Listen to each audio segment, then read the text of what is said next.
Salut la communauté, c'est Wacky ou pour des Wacky News. Alors du coup aujourd'hui on se retrouve pour les events de janvier.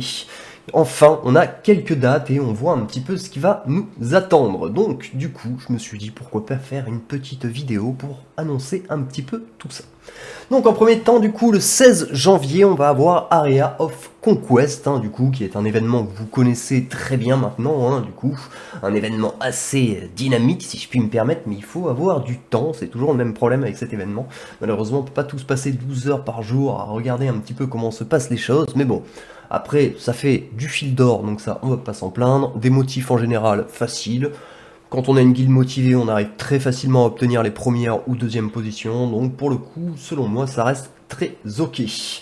Ensuite, du coup, le 19 janvier, on va avoir Weaving Pattern, qui est un événement également pour le fil d'or. Apparemment, là, c'est le moment de refaire un petit peu les stocks pour nos drapeaux, justement. On va pouvoir un petit peu booster nos motifs. Moi, c'est pas mal, parce que je vous avoue que je suis un petit peu bloqué, justement, en termes de fil d'or.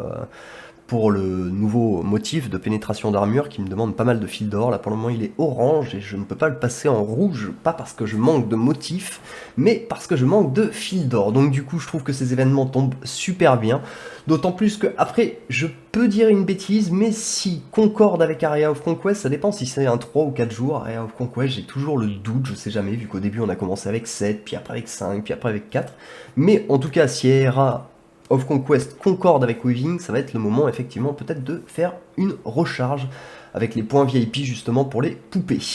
Ensuite le 21 janvier du coup on va voir Synergie élémentaire, Synergie qui est un événement qu'on ne présente plus forcément du coup pour les titans élémentaires de base, donc titan eau, titan feu et titan terre, pardon, j'allais dire lumière, non pas du tout.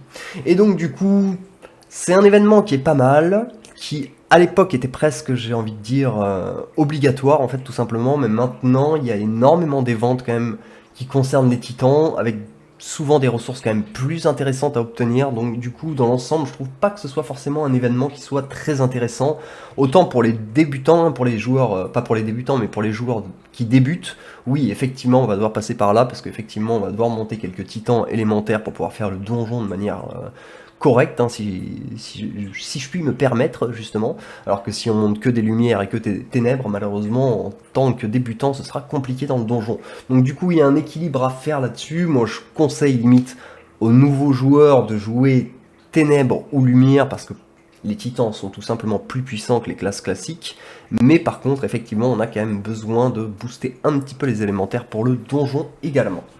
Ensuite du coup on va avoir une anomalie de portail le 22 janvier du coup, un événement que vous connaissez très bien normalement également, un événement qui commence à se répéter, qui nous demande une tonne de ressources si on veut pouvoir le cleaner. Pour moi, je l'ai toujours dit, la dépense de ressources ne vaut pas les récompenses reçues, donc du coup c'est un événement qu'on prend à cœur et à joie à le faire de manière minime tout simplement, et on va récupérer quand même pas mal de ressources de cette manière, donc je trouve que ça reste ok. Ensuite, nous allons bien évidemment reavoir une petite bataille cosmique le 28 janvier, la bataille cosmique que vous connaissez très bien du coup, qui est très compliquée et qui est... J'ai pas envie de dire réservé à l'élite parce que ce serait un petit peu abusé, mais c'est vrai que dans les hauts classements, à haut level en tout cas, ça rigole vraiment plus du tout si vous voulez vraiment fricoter là-haut. Et donc du coup ça devient un petit peu compliqué. Moi comme vous le savez, j'ai toujours mis la même stratégie en place, qui est que le premier jour en général, j'envoie que des attaques toutes pourries, on va pas se mentir, pour pouvoir descendre mon classement jusqu'au plus bas. Parce que le concept de bataille cosmique, c'est d'enchaîner un max de victoires consécutives. Donc du coup, si vous descendez à 0 points, vous allez vous affronter des teams qui ont 25 000 de puissance, donc du coup, ça devient un peu plus simple. Alors juste par contre, il y a une petite condition toujours avec celle-ci, c'est que si vous utilisez cette stratégie, il faut bien penser à descendre par contre votre team de défense. Pour la simple et bonne raison que si un autre joueur fait la même stratégie que vous êtes en train de faire quand même, donc c'est quand même assez, j'ai envie de dire, c'est pour collaborer un petit peu ensemble du coup.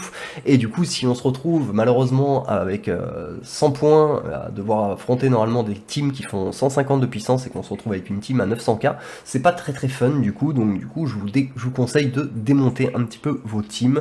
Et dans tous les cas, les ennemis qui vont vous affronter, si vous faites une team à 150, 200k, tout le monde pourra la contrer normalement, en tout cas de ceux qui font cette stratégie. Et donc du coup, ça pourra permettre quand même de pouvoir faire des défenses réussies.